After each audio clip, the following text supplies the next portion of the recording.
Yo, what is going on YouTube? I'm Grizz and today we're back in Overwatch 2. In today's video, we're going to be going over straight and to the point if you don't feel like reading it.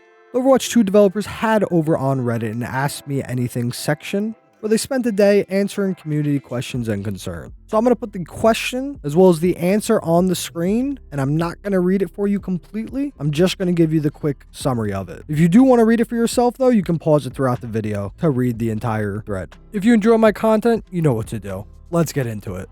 Wilkit asks, what's your opinion on Pharmacy or the Pharah Mercy combo? Blizzard Josh responded that she's very situational and very capable. It might rework her in the future, but that might mean changes to how much she can fly, which would cause a lot of Pharah mains to hate her, and they do realize that. The original Grox asked if they balance with upcoming heroes in mind. Blizzard Josh answered they do take into account upcoming heroes or balances with how they relate to the current heroes. He gave the example of not making changes to Hog against Ana's anti-heal, because Kiriko would allow him to still be viable, so we can expect more of that in the future. Terminal Noob asked if balance changes are geared towards the popular heroes like Lucio, Ana, and Reinhardt. Josh responds by pretty much just saying that they are aware of the popular heroes, but don't specifically try to balance them. He also told us that they want every hero to be statistically viable at the top 500 comp ladder, but they also try to balance stuff for the lower ranks as well. Jaminia999 asked how they're feeling about snipers. And Josh responded by saying someone like Widow's really strong on sub maps, terrible on some maps, and okay on some maps. Overall, they feel that she's balanced and counterable at the moment, but he also shared with us that Widow's worst maps were in push maps and control maps, and the best maps were in payload and hybrid maps. Jerry Doggy asks if we can see win rates for heroes, but I also think this applies to other stats. Alec responded by saying that they plan on bringing the community more into the fold, but certainly they won't be releasing public full live data. The only stats we get to see is what they show us in teasers, etc. If you don't know, Overwatch 2 doesn't have a public API, so this stuff is not very easily accessible or tracked by any websites. Neo Raider asked if Moira's getting any reworks or utility changes. Alec responded saying that they might tune down her damage a little bit, and also look to make her less passive. Uber Riley asked if there's any new info for the Season 4's hero, and Alec responded with nothing new, just saying that there's new ways to interact with your team. No Hacks, Just Crits asks if there's any updates we can get about a Cassidy rework. Alec responds saying they're working on it internally, and that Cassidy's grenade could be changed to something that's more of a utility, something like a slow or something like that. There could also be changes to Cassidy's Fan the Hammer ability. CBMX Gaming asked how will you inform your hero designs and reworks for the future.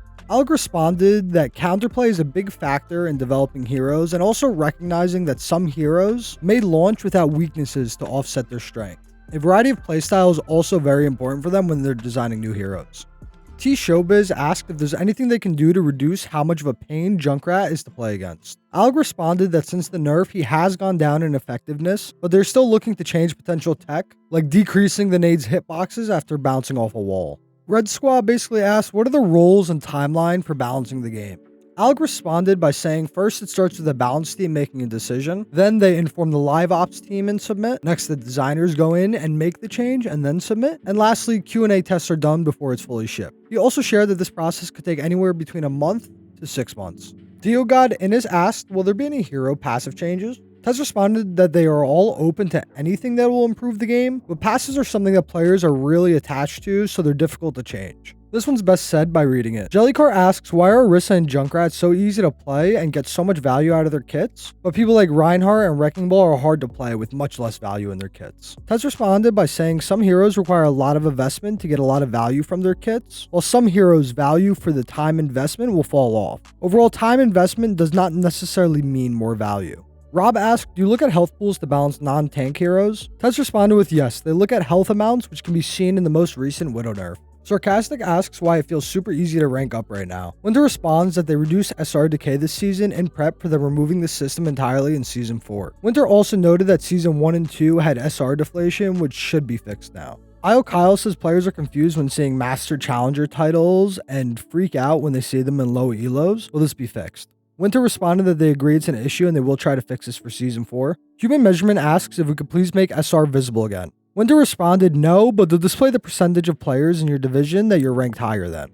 Grey Falcon says that there's role scarcity going on right now and that the matchmaker is overcompensating. Winter responded that there's no scarcity of roles right now, and the matchmaker's criteria is a little too simple, but they're going to be tuning this soon to correct it. Earthy asked if we can get an official rank distribution like we did in 2018. Winter responded that there were some problems with the SR curve at launch, but in Season 3, the changes they made returned the curve back to the reported public one. Partners in Time asked if they can rework the coin line challenge to win 5 arcade games. Winters responded saying that they're going to change the challenge to be win 5 games in Mystery Heroes, FFA, or any arcade mode. Lotlo asks if they're looking at changes to make matches feel more fair. Winter responds that they know levers cause matches to feel bad and that their quick fill system will be improved in the future. Winter also said that they're looking at back spawning and spawn killing to come up with a solution for Season 4 to make matches feel better. Human Measurement asks what they're doing about levers. Winters responds that they agree that they need to do more and are looking at carrying over ranked penalties from season to season.